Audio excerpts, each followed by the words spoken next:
அலைக்கும் வரஹ்மத்துல்லாஹி வபரகாத்துஹு.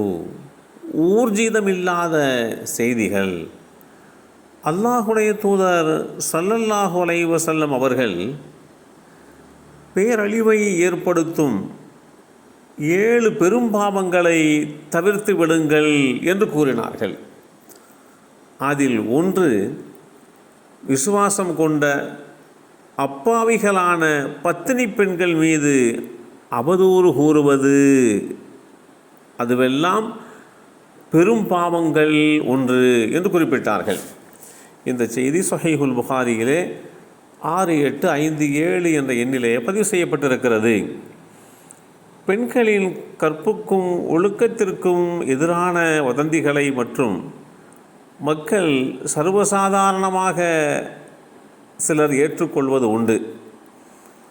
பெண்களோடு அவர்களுடைய நடவடிக்கைகளை தவறாக சித்தரித்து அது பற்றி உண்டான செய்திகளையும் ஆர்வத்தோடு சிலர் செவிமடுத்து கேட்பதும் உண்டு, நம்புவதும் உண்டு.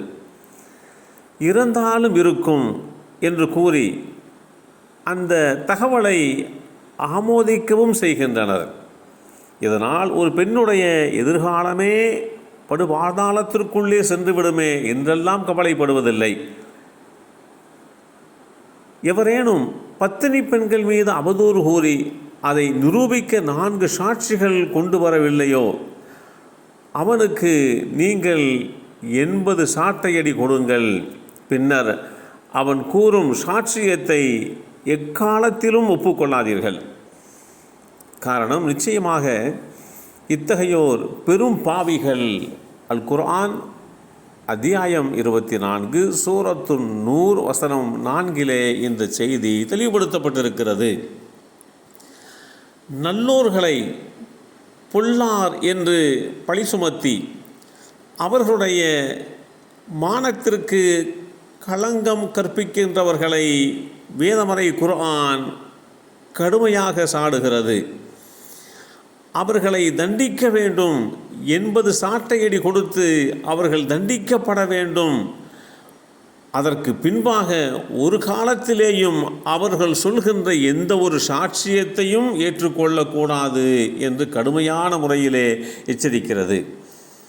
அப்துல்லாஹ் இப்னு அப்பாஸ் ரலியல்லாஹு அன்ஹு அவர்கள் கூறினார்கள், பஹ்ர் பின் லைஸ் என்ற குலத்தை சார்ந்த ஒருவர் அல்லாஹுடைய தூதர் ஸல்லல்லாஹு அலைஹி வஸல்லமுடைய சமூகத்திற்கு வந்து தான் தவறாக ஒரு பெண்ணிடத்தில் நடந்து கொண்டதாக கூறி தன்னுடைய குற்றத்திற்கு உண்டான அந்த பரிகாரத்தை கேட்கிறார்.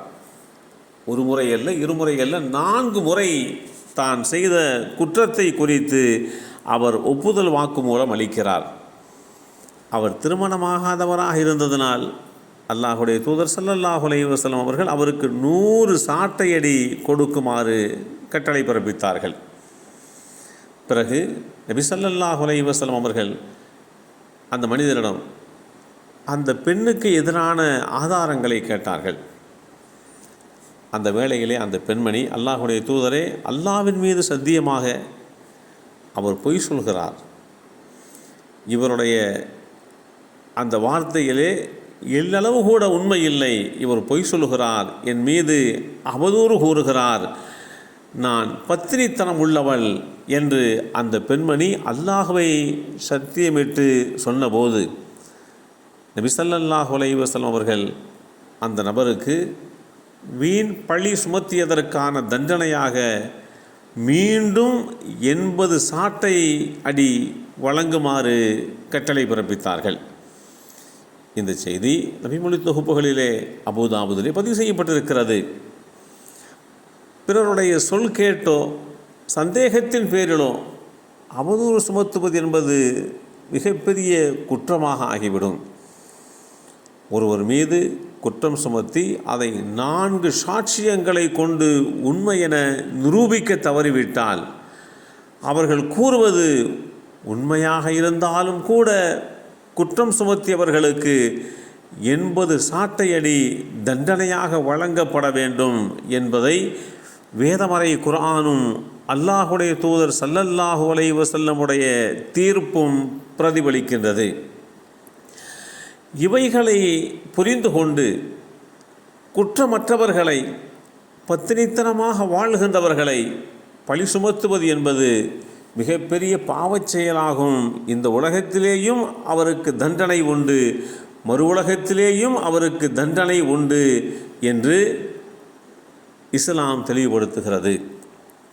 விசுவாசம் கொண்டவர்களே, மூசாவுக்கு, அதாவது அல்லாஹுடைய தூதராக ஏற்றம் பெற்ற மூசா நபிக்கு தொல்லை தந்தவர்களை போன்று நீங்கள் ஆகிவிடாதீர்கள்.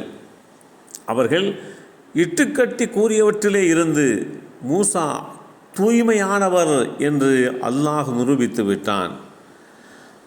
அவர் அல்லாஹ்விடத்திலே கண்ணியத்திற்குரியவராக இருந்தார் என்ற இந்த செய்தி அல் குர்ஆன் அத்தியாயம் 33 வசனம் 69 தெளிவுபடுத்தப்பட்டிருக்கிறது. அல்லாஹுடைய தூதராக ஏற்றம் பெற்ற மூசா அலைஹிஸ்ஸலாம் அவர்கள் மீது அவர்கள் தவறான வார்த்தைகளை புனைந்து கற்பனையின் அடிப்படையிலே இட்டுக்கட்டி பேசினார்கள். அதை கண்டிக்கும் முகமாக அல்லாஹ் விசுவாசிகளுக்கு உணர்த்தி காட்டுகிறான். எல்லாம் அல்ல அல்லாஹு தாலா பெரும் பாவங்களை விட்டு தவிர்ந்து வாழ்கின்ற நல்லூர்களாக நம்மையும் நம் சந்ததிகளையும் ஆக்கி வைத்தருள் புரிவானாக. அஸ்ஸலாமு அலைக்கும் வரஹ்மத்துல்லாஹி வபரகாத்துஹு.